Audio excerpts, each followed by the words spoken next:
Estamos ready ahora. Déjenme saber si me escucho, que es lo más importante. Pues sí, ahora yo creo que estamos ready. Ok. Pues mira, como estaba diciendo, espero que todo esté bien. Veo un ojito por ahí, déjenme saber si se escucha bien. Todo. Este tema específicamente, yo lo vine a conocer como hacen, diría, bastante tiempo. Yo creo que como desde los 19 años, 20 años, lo vine a conocer por una persona que mi amigo Elías y yo conocimos. Dímelo, Charlie, dímelo, Guru, gracias por, por mi amigo Elías. Nosotros antes nos pasábamos y esto es anecdótico para darle un poquito, ¿verdad?, de sabor al video, que no sea tan aburrido. Nosotros nos pasábamos en Borders metidos de Plaza Las Américas.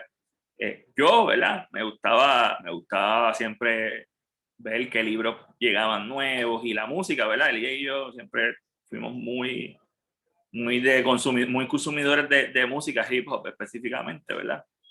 Y conocí ahí en Borders esta persona, que es un personaje realmente igual que yo, ¿verdad? Somos como unos personajes. Mikcha, él vive en Guaynabo, unos edificios altos, no me acuerdo el nombre de esos edificios, están en la misma Martínez Nadal, en la salida quedan a la mano izquierda si voy hacia Guaynabo, justo al otro extremo de la salida hacia los filtros.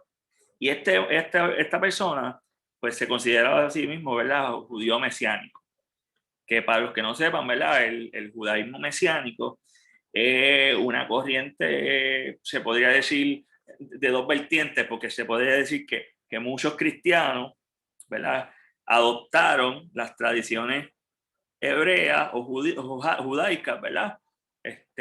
Algunos la adoptaron completamente, otros simplemente hacen respeto, ¿verdad? Tienen respeto tienen deferencia hacia las tradiciones hebreas y reconocen, ¿verdad?, que Jesús de Nazaret, pues, es un personaje judío, de una época específica, pero no lo ven como el cristianismo, que ven a un judío, a un hebreo helenista, un judío helenista, ¿verdad?, más moderno, más laico, menos religioso, sino que hay una corriente cristiana, dijeron, bueno, Jesús es judío, ¿verdad? Vamos a respetar eso. Otros cristianos dijeron, no, vamos a convertirnos. Otros cristianos dijeron, vamos a buscar, si nosotros tenemos raíces hebreas, ¿verdad?, sefardíes, a nosotros, ¿verdad?, que estamos aquí en Puerto Rico y por España.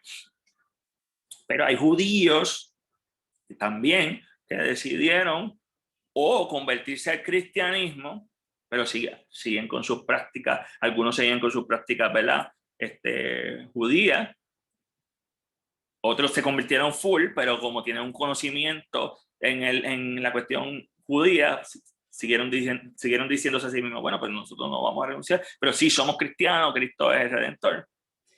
Y el amigo mío, que lo conocí, ¿verdad?, el Mischa, él era, yo nunca supe bien su historia, pero él era una persona que se consideraba a sí mismo, ¿verdad?, judío, y él entendía que Jesús era el Mesías, pero él lo veía totalmente distinto a como lo ve el cristianismo. Su visión era unitaria, ¿verdad? Él no creía en la Trinidad, no cree en la Trinidad, yo entiendo que él está vivo, y seguía las prácticas al pie de la letra del judaísmo, desde tocar el shofar en el Shabbat, desde usar los tzitzit, desde usar un montón de cosas, ¿verdad?, que utiliza, y muchos rituales, ¿verdad?, que hacen los judíos, pero él entendía, ¿verdad?, que Jesús era el Mesías. Y él iba más allá, ¿verdad? Él no mencionaba unas palabras porque él las entendía que eran unas palabras paganas, como por ejemplo, y siempre lo digo porque para mí es bien curioso y bien interesante, él no decía la palabra Dios, no decía la palabra lunes, martes, miércoles, jueves, viernes, no decía los meses, agosto, septiembre, octubre, noviembre, diciembre, no decía la palabra día, no decía muchas palabras, ¿verdad? Jesús, no utilizaba la palabra Jesús, no utilizaba la palabra Cristo, pero no tan solo que no la utilizaba, no, la deletreaba. Si él la necesitaba decir, pues para él no mencionarla, pues él la deletreaba. J-E-S-U-S, porque para él era bien importante, el simple hecho de mencionarla traía la vibración pagana de esa palabra. Él era extremo en ese aspecto. Y él estudiaba profundamente las escrituras, hebreas específicamente, y obviamente también las del Nuevo Pacto, las del Nuevo Testamento, y utilizaba el Evangelio según Tomás para él justificar su práctica. Y de hecho, él visitaba a veces iba a una iglesia cristiana que entendía, ¿verdad?, la cuestión hebraica, iba a una sinagoga mesiánica, que yo la conocí por él, conocí un montón de gente por él, y era bien interesante.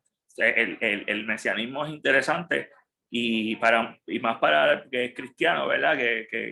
O el cristiano que no ha visto más allá de su religión, pues ve ese movimiento y que justifica, ¿verdad? Con los evangelios, que realmente hay ciertas cosas que no se han abolido, que, que las leyes nadie las abolió, el sábado nadie lo abolió.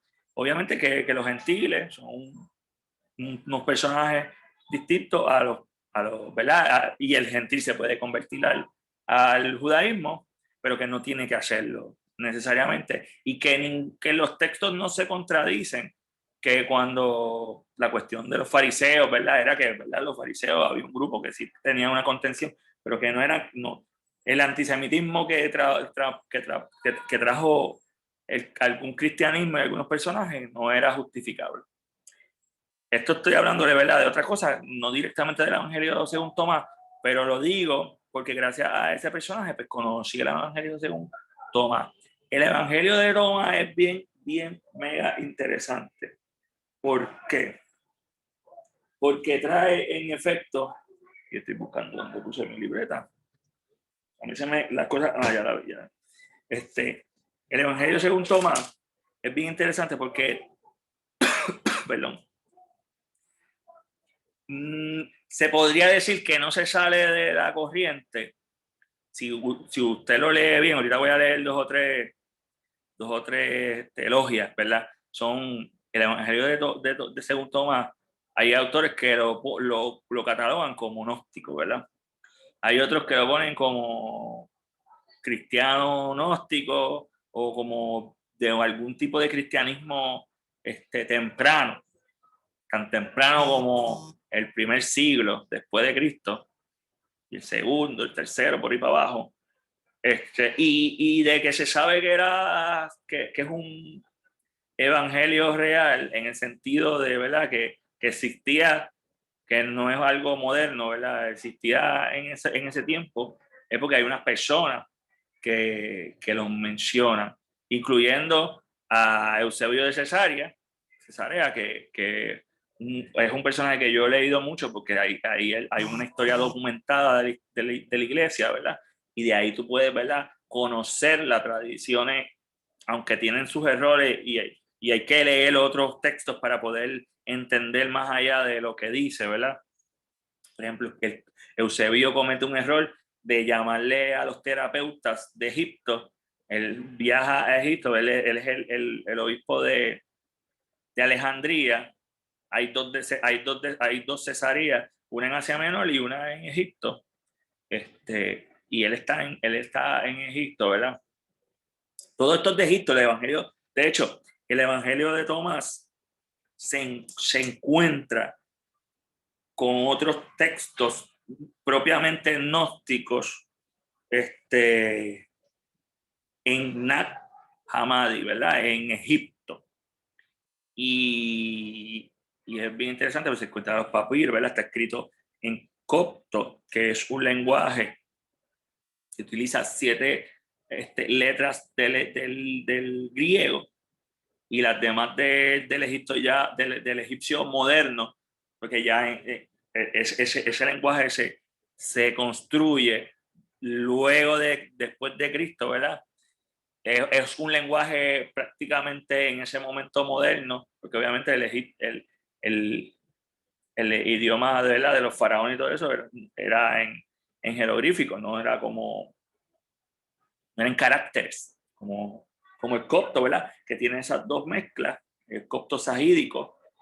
Y de hecho, se dice que hay un original, porque hay un griego, ¿verdad? Ese texto, casi todos los estudiosos apuntan a que había un original griego, como casi todo, como todos los evangelios y todas las epístolas y los apocalipsis, ¿verdad? Que se han encontrado, que se escribió originalmente en griego y de griego se pasó a copto, o de griego se pasa a arameo, o de griego se pasa a otro.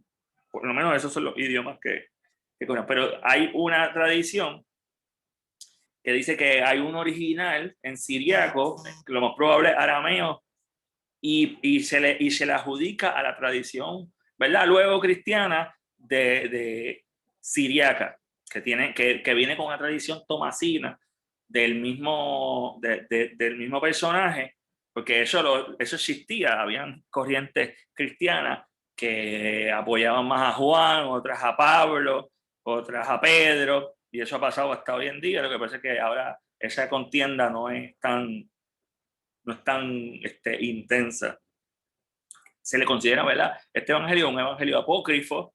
Yo tengo un corillo de escritos apócrifos y que de hecho en la misma Septuaginta, la Biblia católica, están lo que se llama los libros apócrifos o los deuterocanónicos, como el libro de Macabeo, el libro de Tobit, el libro de... Hay uno que es... Dios mío, no puedo ir la Biblia, pero lo tengo aquí tengo la Biblia, que es la católica. Los de... Se me olvida, pero los tengo aquí y se los puedo decir.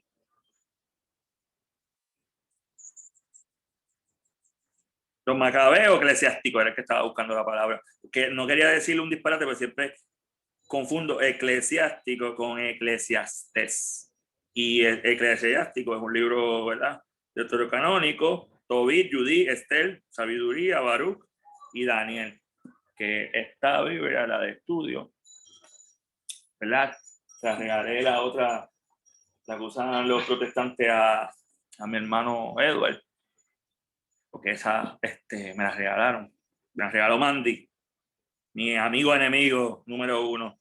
Entonces, quiero definir el apócrifo para las personas que no sepan lo que significa apócrifo, que viene del griego, lejos, oculto. Aquí estamos hablando de todo lo que es oculto, pero no necesariamente porque es oculto es gnóstico. Hay, por ejemplo, Ellen Pagels, que es una famosa historiadora de la iglesia. Ella pone al texto como un evangelio gnóstico, igual que Bart Ehrman, que es uno de los que yo utilizo también, que tengo el libro por ahí. El de Pagels no lo tengo, lo conseguí en línea en la librería. Tengo una librería que es en línea, que la puedo dar el link ahorita, mano, y es bien buena porque tiene muchos libros y ellos te lo prestan. Funciona como si fuese una librería análoga, como si fuese una librería real. Lo único que ellos te prestan el libro virtual y tú lo ojeas. Hay unos que lo puedes bajar, hay otros que no. Y lo tienes por un cierto tiempo. Y cuando tumba el tiempo, pues tienes que renovar otra vez, pero tienes los libros ahí y no tienes que pagar necesariamente nada. Puedes darle ¿verdad? Un aporte, si ellos piden como donaciones, una donación. Y apócrifo, del latín apócrifus, que significa lo mismo, ocultar lejos, o lo oculto, o lo oscuro. Y fueron, ¿verdad?, libros que salieron justo comienzo con las tradiciones que emanaban de Jesús, justo al ladito de la resurrección de Jesús, que de hecho Santo Tomás, para los que conocen, ¿verdad?, es uno de los apóstoles que no creía, que le metió el dedo en la llaga a Jesús, según, ¿verdad?, la tradición. Y en las tradiciones afrocaribeñas, mencionan, ¿verdad?, a Santo Tomás, ver para creer. Santo Tomás, ver para creer. Para que vea que el sincretismo, ¿verdad?, en la cultura afrocaribeña, en las religiones afrocaribeñas, recogen también esos personajes, en tanto como el palo, ¿verdad?, Mayombe, que es bastante una religión mistérica y es bastante africana en su práctica, pero que tiene elementos iguales cristianos del catolicismo. Y Santo Tomás era ese personaje que era, ¿cómo es que se dice el adjetivo? El escéptico, por decirlo así, ¿verdad? Y le mete el dedito. Pero este libro no se le puede adjudicar a Santo, o sea, la gran mayoría de los autores dicen que no fue realmente Tomás el que lo escribió, sino que, de hecho, en los libros de herejía, por quienes uno conoce este evangelio, por Hipólito, que es uno de los padres de la iglesia primitiva, igual que sabemos de este libro por Eusebio, por Hipólito, por Orígenes, de que son personajes, por Cirilo de Jerusalén, que sabemos que es real, ¿verdad? Porque, por ejemplo, Hipólito dice, llama la atención, igual que Ireneo de León, dice que la herejía de los marcionitas usaban ese evangelio. Y ellos tenían una visión totalmente distinta a lo que es el cristianismo de hoy, que había muchos cristianismos, ¿verdad? En ese momento estaban, de hecho, los mismos gnósticos, el gnosticismo era un grupo, no era una sola religión, eran muchos grupos que tenían unas visiones distintas. Porque yo, por ejemplo, para irme en un tema de adelantarme, porque yo digo que absolutamente este texto no es gnóstico, porque no se presentan unos elementos que en los evangelios, en los textos gnósticos se presentan, como la cuestión, hay algo un poquito ahí más o menos de la cuestión del cuerpo. El gnosticismo no le da importancia tanto al aspecto corpóreo, porque dicen, pues, el cuerpo es algo, es un vehículo y nosotros tenemos que salir de esto.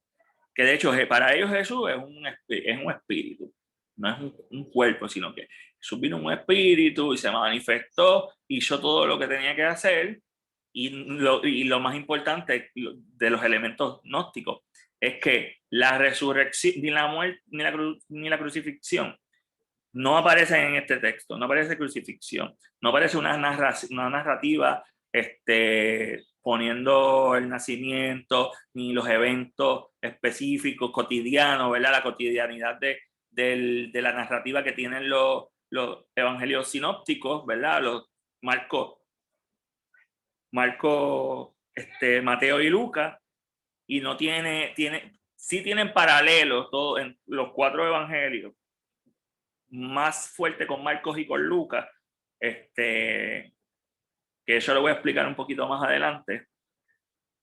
Pero a lo que me refiero, para ponerlo en la categoría de evangelio, los evangelios tienen una narrativa, ¿verdad?, que va explicando el proceso. Algunos empiezan con el nacimiento, hablando de Juan el Bautista. Estos son dichos, logias, parábolas.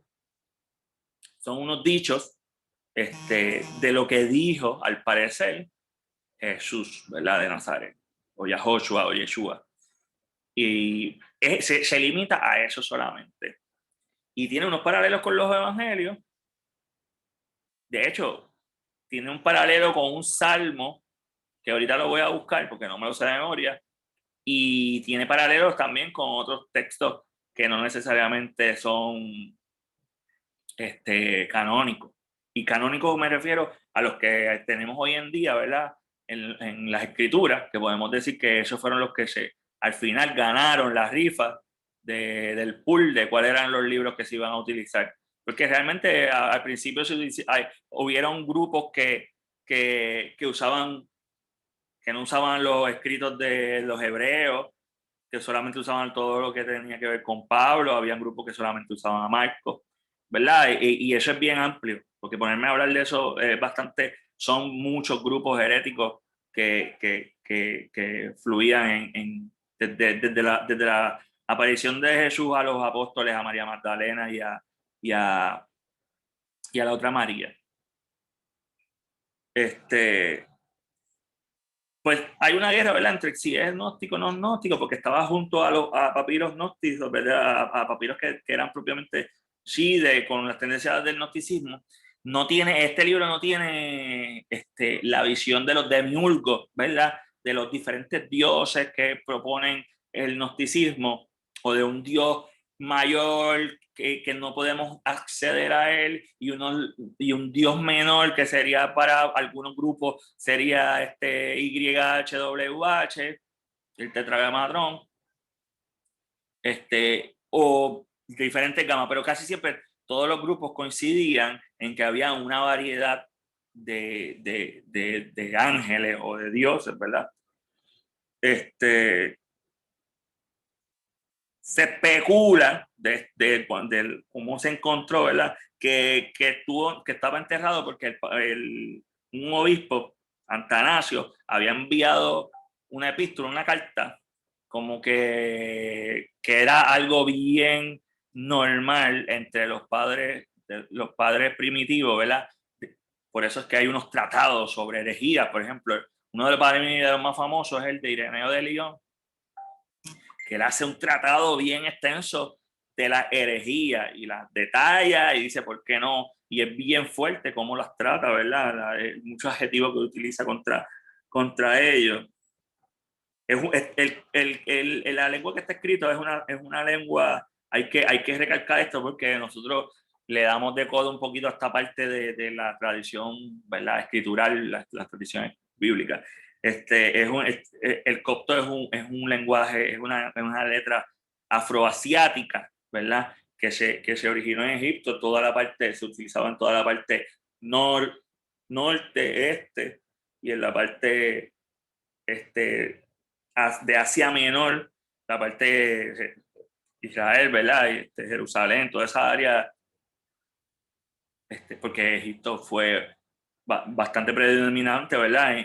Y todo el mundo le llegaba a Egipto porque Egipto era como decir el Nueva York de hoy en día.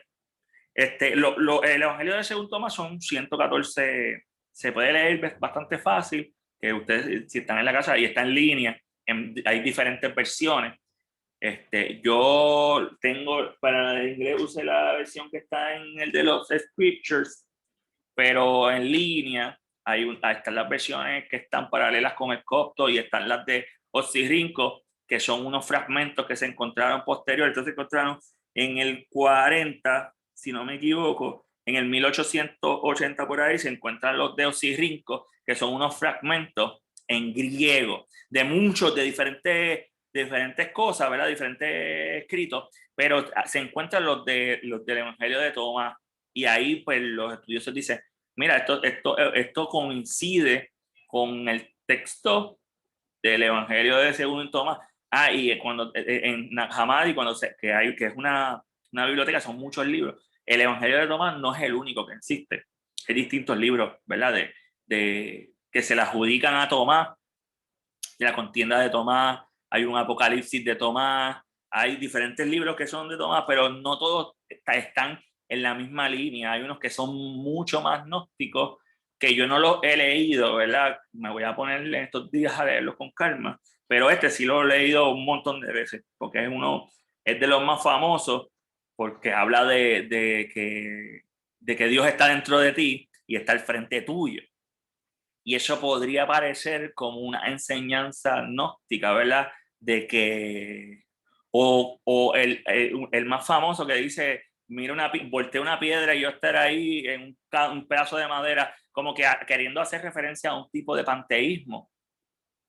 Pues ahí hay unos elementos de misticismo y de panteísmo y de gnosticismo, pero en lo demás todo va corriendo paralelo con muchos de los dichos que Jesús decía, que dijo en los textos, ¿verdad?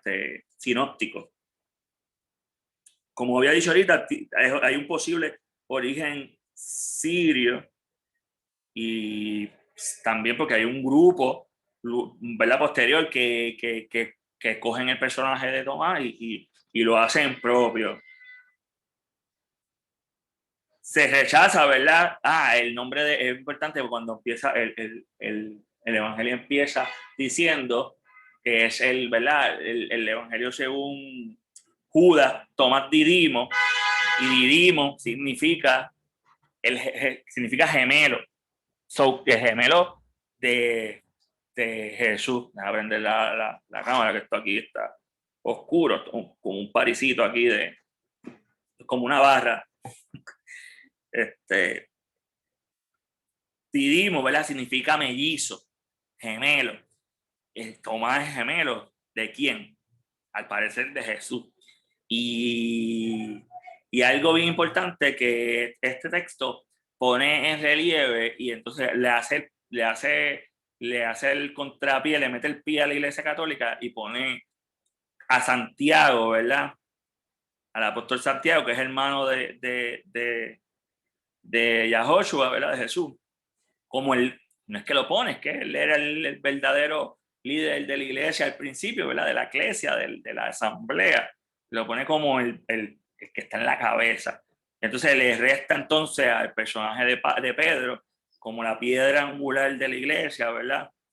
Y eso pues no es tan bien visto por la iglesia. Además pues de que tiene ese tipo de enseñanza así como mistérica. Igual la Iglesia Católica tiene el misterio de la Trinidad y tiene muchos otros misterios, porque son parte de, ¿verdad?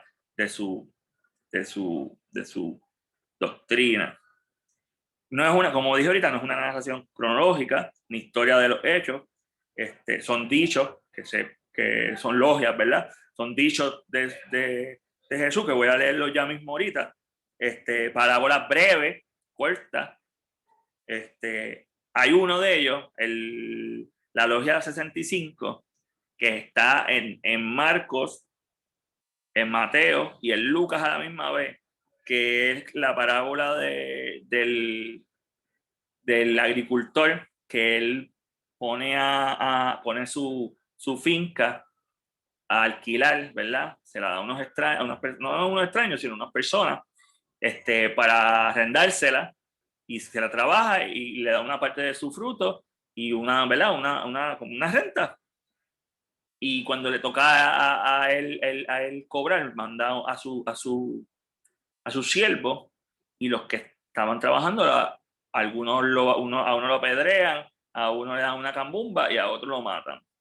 Y como él ve que esta se puso bien caliente, pues mandó a su hijo, entendiendo que el hijo, pues ellos lo iban a respetar, iban a honrar su persona, ¿verdad? Porque estamos hablando de una época donde ciertos personajes eran vistos, ¿verdad? Con respeto, esta cuestión del honor, de que hay que honrar, pero también había gente que hacía lo que les salía a los cojones.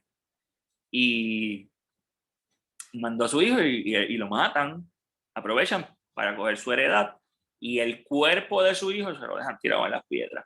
Y ahí en esa parábola, en ese dicho, una posible alusión a su propia muerte, ¿verdad? Que él está diciendo, pues mira, yo soy el hijo que envió el dueño de la tierra, y me van a matar y me van a dejar así, como porque un cuerpo dejado tirado para cualquier ser humano, ¿verdad? Para nosotros, y más de los que tenemos religión o tenemos creencias, pues es un acto bien negativo, ¿verdad? Porque hasta en la muerte el cuerpo se respeta, se mete en una caja, ¿verdad? Se trabaja de una forma antes de meterse a la caja, se mira con respeto, hasta no escupirlo, no mearlo, robar su cuerpo, ese tipo de cosas. Pero ellos lo dejaron tirado ahí y dicen pues que supuestamente una de esas logias hacía alusión a su propio, ¿verdad? A su propia, que se llama la parábola de los inquilinos malvados, y está en Marcos, Mateo y en Lucas. No me diga los números, porque algo que yo nunca he podido lograr y yo admiro en personas que son evangelistas o apóstoles o reverendos o la misma persona normal, la misma oveja, el mismo feligrese que citan la Biblia y los números. Yo nunca he podido hacer eso en mi vida. Yo busco y las leo. No tengo esa habilidad. Explíquenme cómo la hago para yo meterle. Hay algo bien importante, y de hecho este evangelio es bien importante, y es como dice Yatensi Bonilla, que pueden chequearlo en internet, en YouTube. Yo a este personaje no lo conozco hoy, lo conozco hace tiempo, porque una amiga, ¿verdad? Que admiro, que amo mucho, Jennifer González,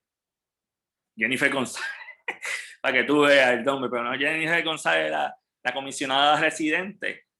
Trabajamos mucho tiempo, ¿verdad? En un restaurante, y ella me recomendó que viera un programa en el canal de Gigi Ávila que se llamaba algo de historia bien interesante.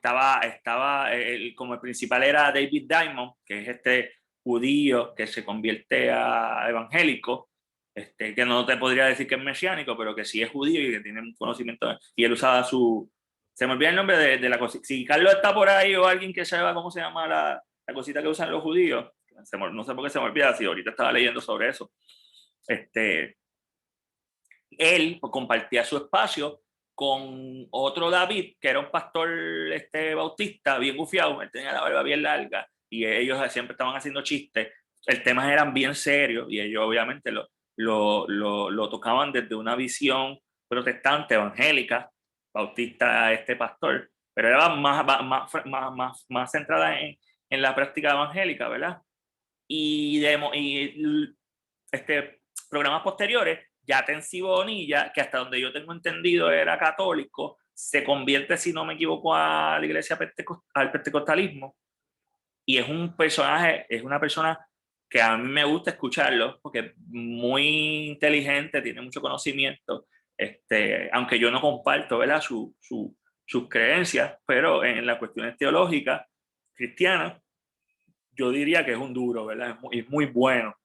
Y él habla sobre el Evangelio de Judas y dice que para la iglesia esto es bien sorprendente porque trae un Cristo, ¿verdad? Un Mesías que está en contra de la iglesia, está en contra de la organización eclesiástica totalmente, pone entredicho la cuestión judía, que eso pues hay que analizarlo mejor, ¿verdad? Porque pone la cuestión de la dieta, de la oración y del ayuno como algo secundario, porque los apóstoles le preguntan sobre eso y Jesús le dice, mira, olvídate de esa vaina, enfócate en lo que estamos hablando.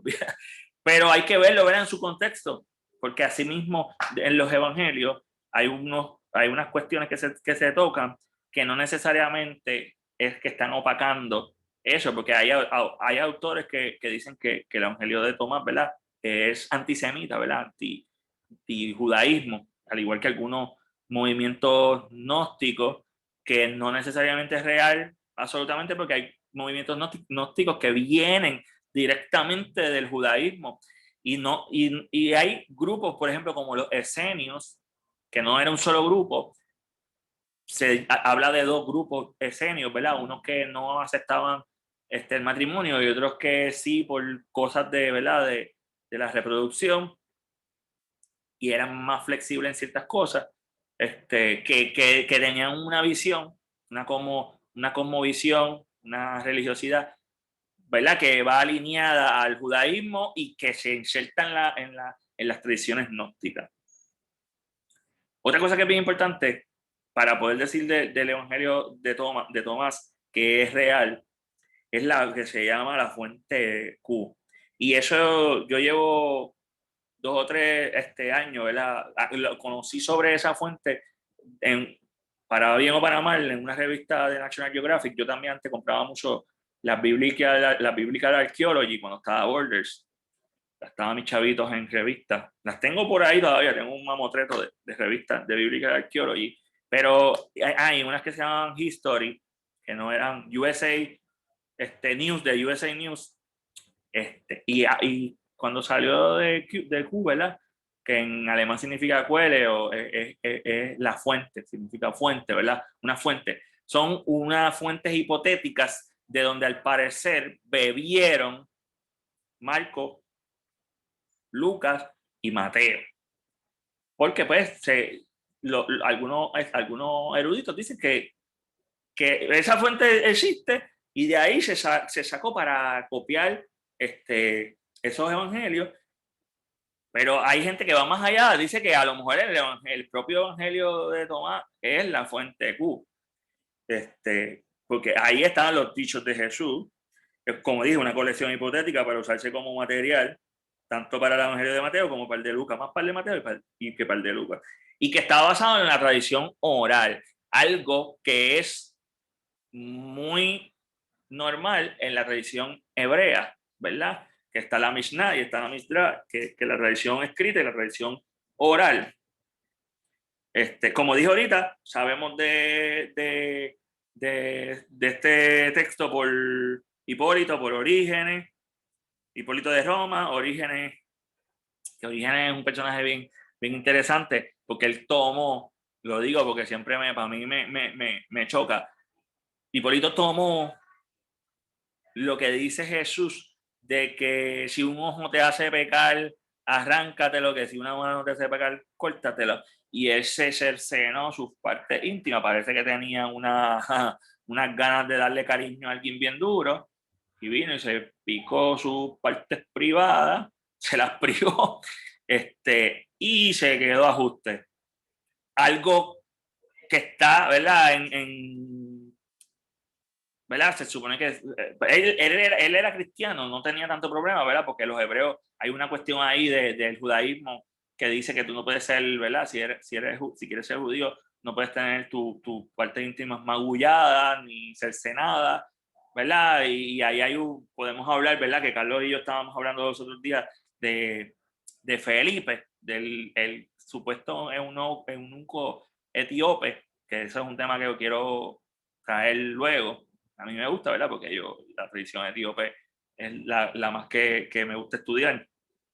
Además de esta tradición gnóstica y del cristianismo primitivo, pues dicen que Felipe era un eunuco, pero parece que él era judío ya converso y estaba de hecho leyendo el libro de Isaías, aunque él le dice, ve, ¿quién me va a decir lo que estoy leyendo?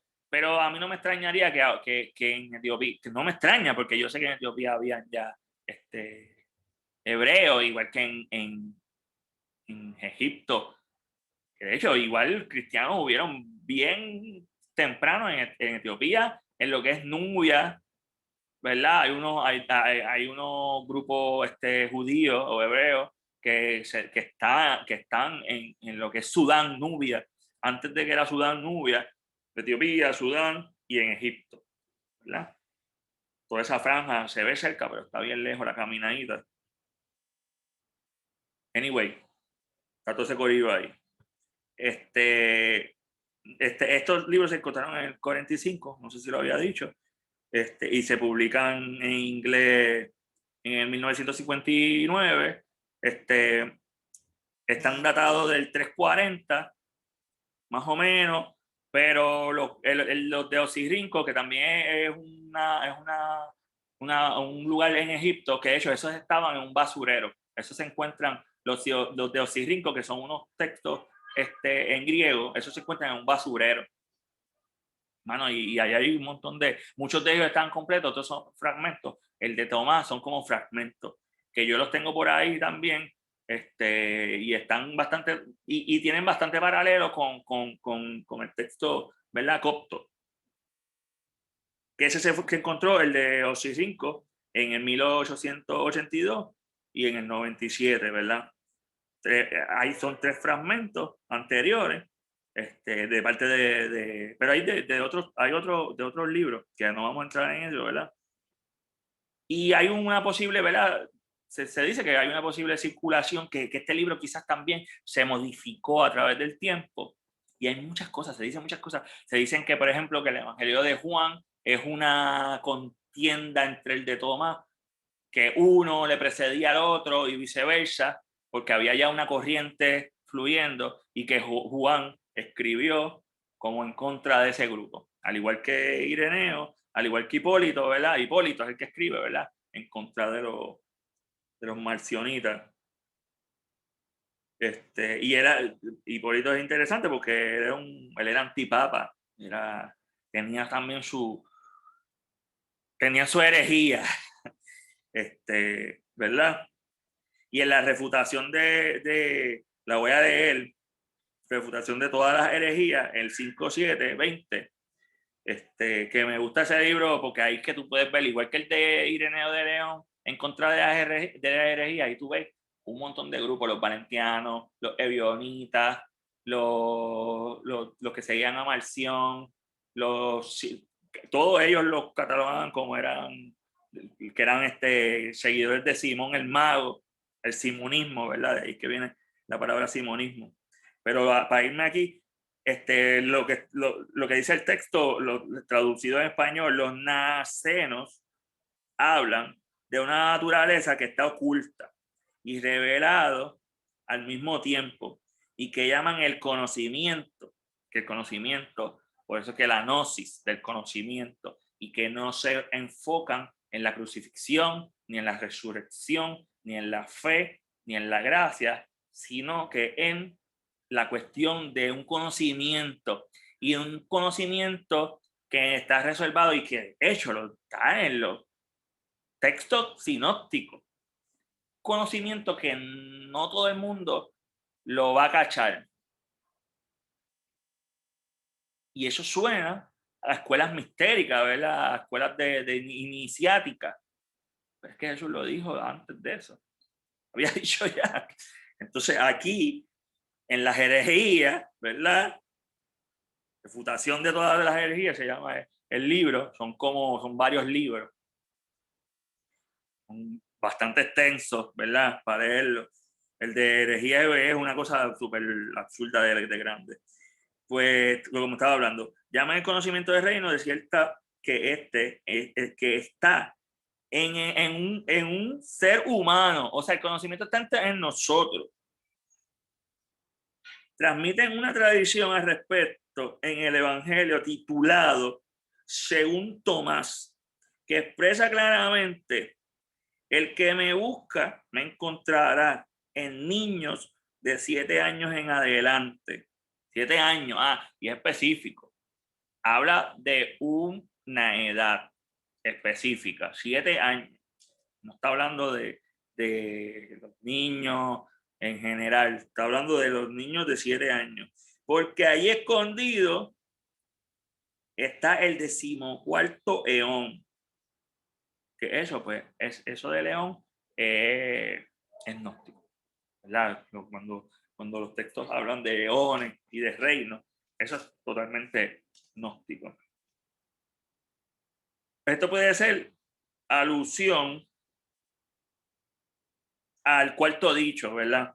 Que dice: el hombre que cuando viejo entró a la edad viejo, empieza a preguntarse a un niño pequeño de 7 años, de 7 días, sobre el lugar de la vida, y él vivirá porque muchos de los primeros serán los últimos y se convertirán. Ahí no ni sé yo mismo lo que escribí, pero yo lo busco ya mismo, yo lo tengo por ahí en línea. Y dice lo de los últimos serán los primeros, que también eso está en los evangelios sinópticos. Me equivoco lo de lo del marcionismo. Esos aspectos de la edad pueden ser simple numerología. Es que, Lora, qué bueno que alguien habla, mano. Me gusta eso. Lora, mano, tú eres una persona. ¿Cuál es tu nombre de verdad? Sí, porque como que el Lorax, viste, yo chileo con eso. Si quieres que te diga el Lorax de Corozal o de Jesús, tú me dices. Pero es que el gnosticismo y las tradiciones místicas, ¿verdad? Tienen numerología. Y es que la Biblia tiene numerología. Y esto no lo estoy diciendo yo para causar una conmoción y decir, pero es que Miguel está diciendo lo que le da la gana, porque está queriendo ser más hereje que todo el mundo. Realmente, la Tanakh tiene numerología, tiene formas particulares de poder procesar una información, porque de hecho el alfabeto hebreo, cada letra representa un número, un valor numérico, al igual que decían los pitagóricos, ¿verdad? Y después luego el mismo Kemet, ¿verdad? En Egipto, la tradición hermética. Me refiero al año de 7 años y demás. Por eso es lo que me estoy diciendo, eso mismo. Es numerología. Tiene un simbolismo numérico. ¿Y el 7 qué significa? Hay 7 candelabros en la menorá. 7 días hizo el eterno Elohim, hizo el mundo, ¿verdad? 7 días. El 7 es un número de la perfección al parecer. Yo no soy numerólogo, por ahí tengo un amigo mío que le mete la numerología, pero el 7 es un número, ¿verdad? De santidad, de la perfección. Es numerología, aunque te estoy diciendo lo mismo y tú estás diciendo lo mismo, no hemos dicho nada incorrecto en ninguno de los dos.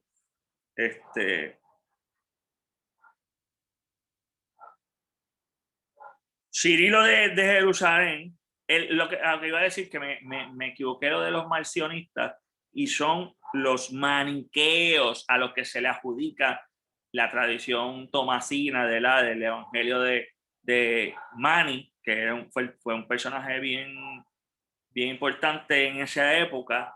Mani, los arianos, Valentín.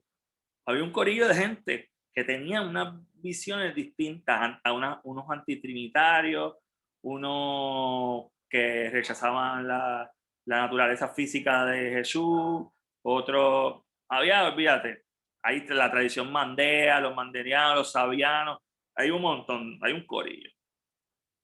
En el siglo IV, Cirilo de Jerusalén lo menciona 2 veces, ¿verdad? Menciona 2 veces al Evangelio de Tomás para darle más fuerza, ¿verdad? Igual que Eusebio, te le voy a enseñar este libro para todo el que esté interesado en conocer la iglesia primitiva. Este libro es muy bueno, de Paul Maier. Paul Maier tiene otro libro que habla de Jesús marginal, que está en línea. Yo a ver si lo encuentro después luego.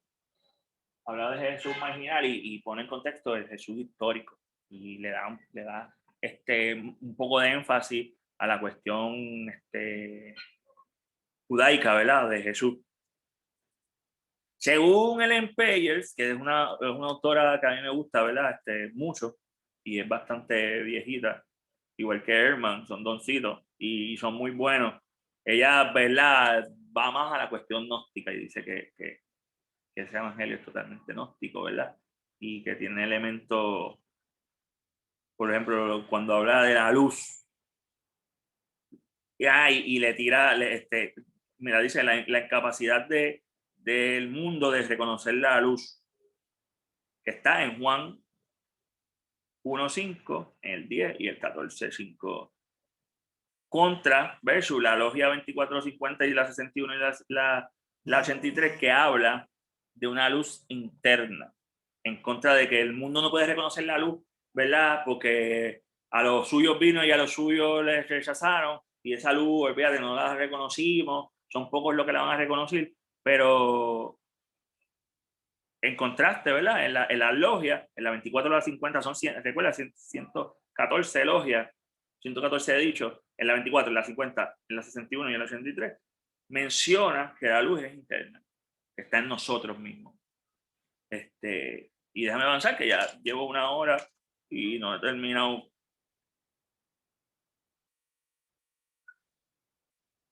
Lo de Juan, que había dicho que hay como una contienda ahí, ¿verdad? Sabe que había escrito algo. Que se había escrito como una contestación que Juan se había escrito como una contestación del Evangelio de Tomás, Hay unos grupos en Estados Unidos que dicen que el Evangelio de Tomás es el quinto evangelio. Aquí, mira, lo que dice del hermano gemelo Tomás, el hermano gemelo de Jesús, está en la logia 55, en la 99 y en la 101. Y lo que dijo ahorita de Santiago, que eso no menciona un erudito, Tomás Albert Hogarth, dice que Santiago, ¿verdad?, era el líder de la comunidad primitiva en vez de Pedro, y esto concuerda con Pablo en Gálatas 2, 1 y 14. Tuve que escribirlo porque los números yo no me los sé de memoria. Entonces, están los dichos que concuerdan, ¿verdad?, con lo del papiro de Osirrico. Lo que había dicho ahorita, que hay unos dichos que están en contra de lo que es la circuncisión, de las prácticas dietéticas, y para Santiago esto era muy importante. O sea que hay unas contradicciones ahí medias que hay que estudiarlas un poquito más profundo, porque Santiago, que tenía una tradición, al igual de Pedro, ¿verdad?, bastante, y igual de Pablo, pero que Pablo se enfocaba más con los gentiles. Y estos personajes estaban ya con un grupo, los apóstoles mismos, que eran judíos. En uno de los dichos le dice que Pedro y Mateo son incapaces de comprender la verdad, ¿verdad? Que ellos no son capaces de comprender el conocimiento. Hay un paralelo con Pablo, que es el dicho 17, que dice: te daré lo que ningún ojo ha visto y lo que ningún oído ha escuchado y ninguna mano ha tocado y lo que no ha entrado en el corazón humano. Ese es el dicho 17 y tiene un paralelo con Primera de Corintios 2:9 y hace una alusión a Isaías 64, que no tan solo tiene paralelos con los mismos textos del Nuevo Testamento, sino que hay dos libros que yo he encontrado paralelos, con el de Salmo, un salmo específico, y con este de Isaías.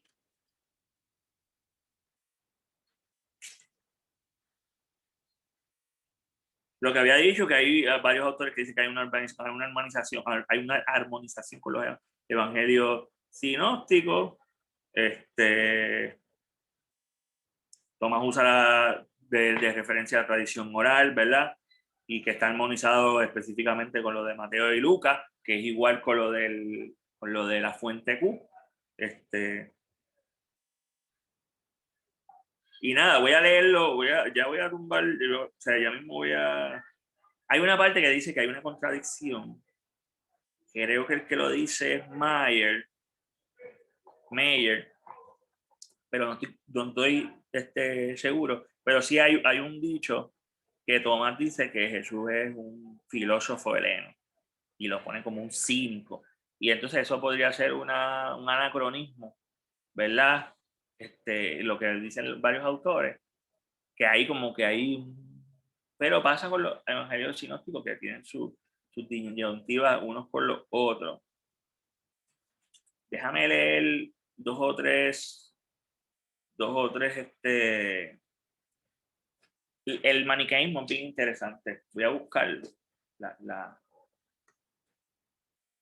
La tradición maniquea, para que ustedes lo conozcan, porque a mí me gusta eso.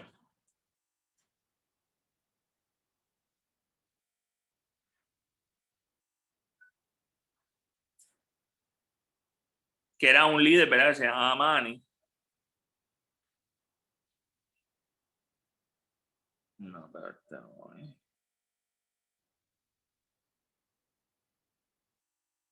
Mira, el maniqueísmo era una religión sincrética fundada por un Persamanes en el siglo XIII.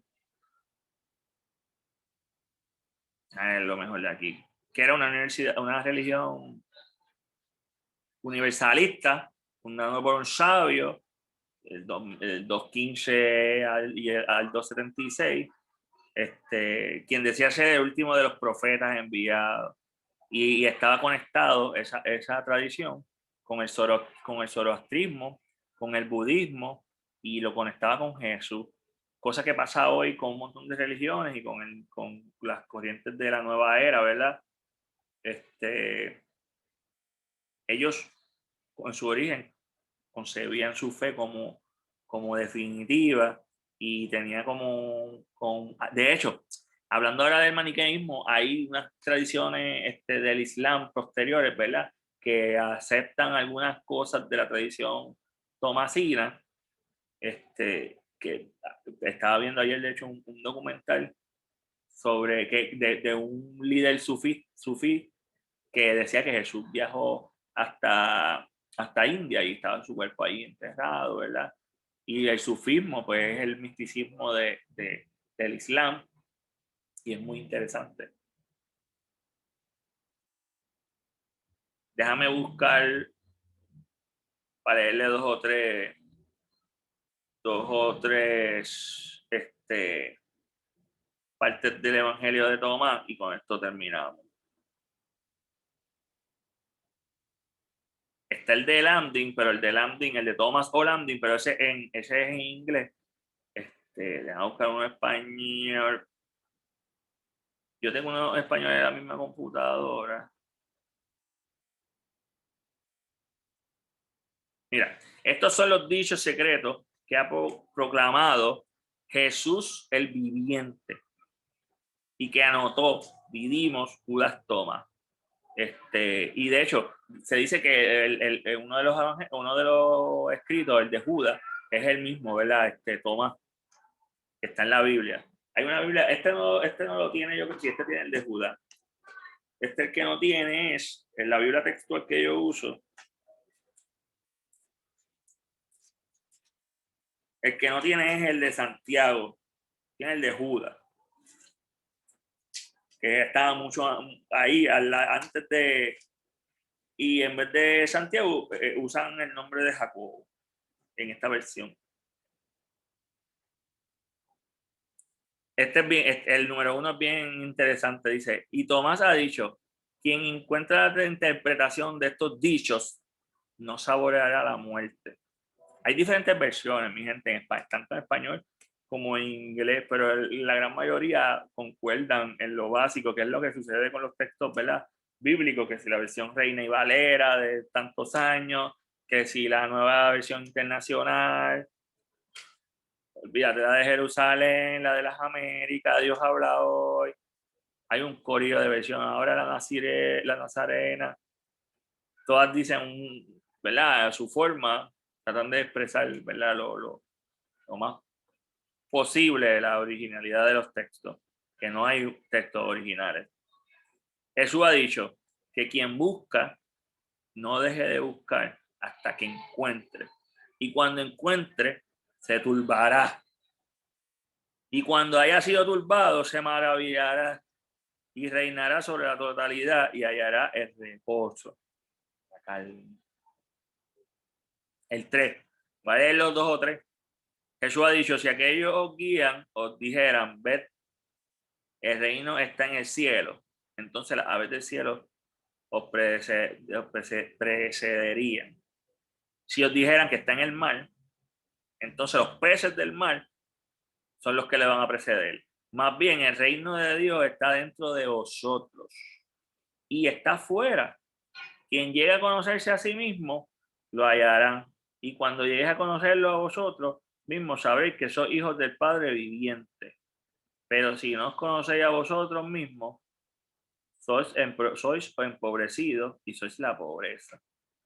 Jesús ha dicho, la persona mayor en día no vacilará en preguntar, que fue lo que le dice, no lo voy a leer porque lo leímos ahorita.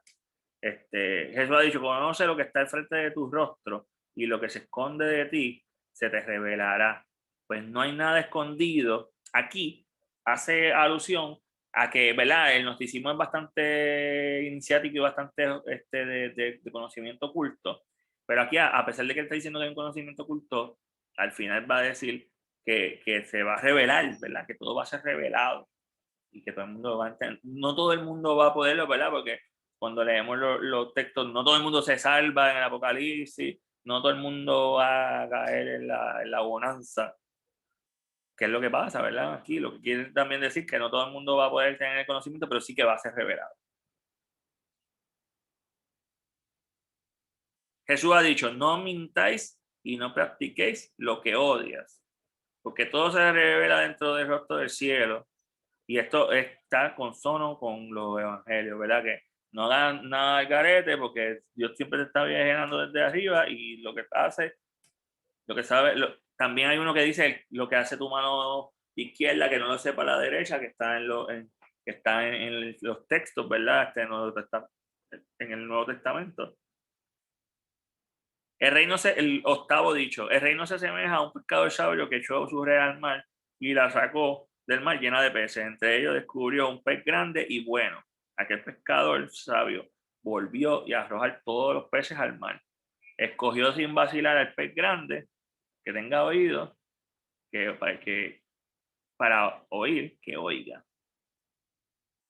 Aquí está el del sembrador, que ese también está ese no lo voy a leer, ese está también en los textos, en los evangelios sinópticos, el del sembrador, de la semilla que tiró, y una que cayó en las salsas, otra que cayó en la piedra y otra que se dio.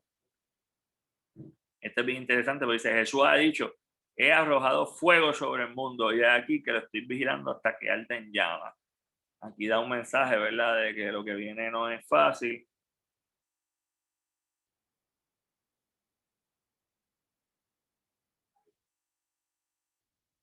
Igual más.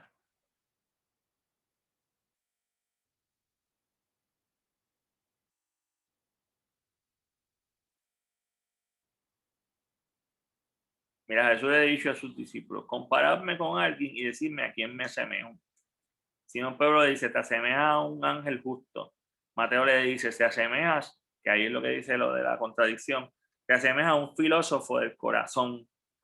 Tomás le dice, maestro, mi boca es totalmente incapaz de decir a quién te asemeja. Jesús dice, no soy tu maestro, ya que has bebido, te has embriagado del manantial burbujeante que he repartido al medirlo, y le lleva consigo, se retira, le dice tres palabras. Ahí, ahí soy quien soy. Ya cuando viene Tomás a sus camaradas, le pregunta, ¿qué te dijo Jesús? Tomás les dijo, si os dijera aquí y siquiera una de las palabras que me dijo, cogerías piedras para lapidarme y fuego saldría de las piedras para quemar. Aquí habla de ciertas cosas que hacían los judíos. Mira, Jesús ha dicho, si ayunáis, causaré esta agresión a vosotros mismos, y si oráis, seréis condenados y darás limosna, haréis daño a vuestros espíritus. Y cuando estéis en cualquier país para vagar por las regiones, si os recibe, comed lo que os pone frente a vosotros. Curad a los enfermos, entre ellos, pues lo que ha entrado a esta boca no os profanará. Y eso también es con lo que hablan de la comida, ¿verdad? Que Jesús lo dice en los sinópticos, que dice que no te enfoques en lo que entra a tu boca, sino que es lo que habla, ¿verdad? La boca, de que está dentro del corazón.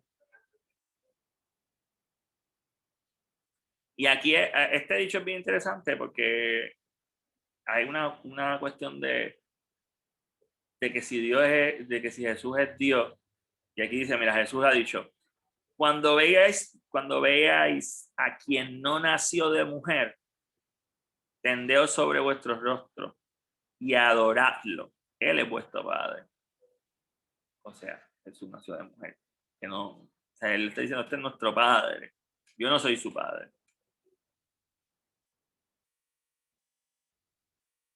Jesús dice, quizás la gente piensa que he venido para lanzar paz sobre la tierra y no saben que he venido para lanzar conflicto sobre la tierra, fuego, espada y guerra. Pues habrá 5 en una casa y estarán 3 contra 2 y 2 contra 3.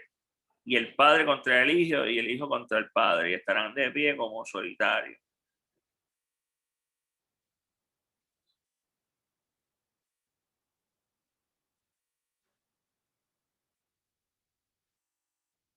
Déjame ver cuál más. Mira, hay uno que es bien. Voy a leer el último, que es uno de los más que me gusta. Simón Pedro le dice que Marian salga de entre nosotros, pues las hembras no son dignas de la vida. Jesús dice, he aquí que le inspiraré a ella para que se convierta en varón, para que ella misma haga un espíritu, porque Rúa es, Rúa HaKodesh es el espíritu femenino, viviente semejante a vosotros varones, para que cada hembra se convierta en varón y entrará al reino de los cielos. En verdad, la última hora lo que está diciendo es que todo el mundo es igual, y de hecho, en el que yo posteé en Facebook, que es una versión que está en mercada.org, dice eso, que el hombre se va a volver mujer y viceversa, para que sean uno solo, para que no haya esa división de hombre y mujer.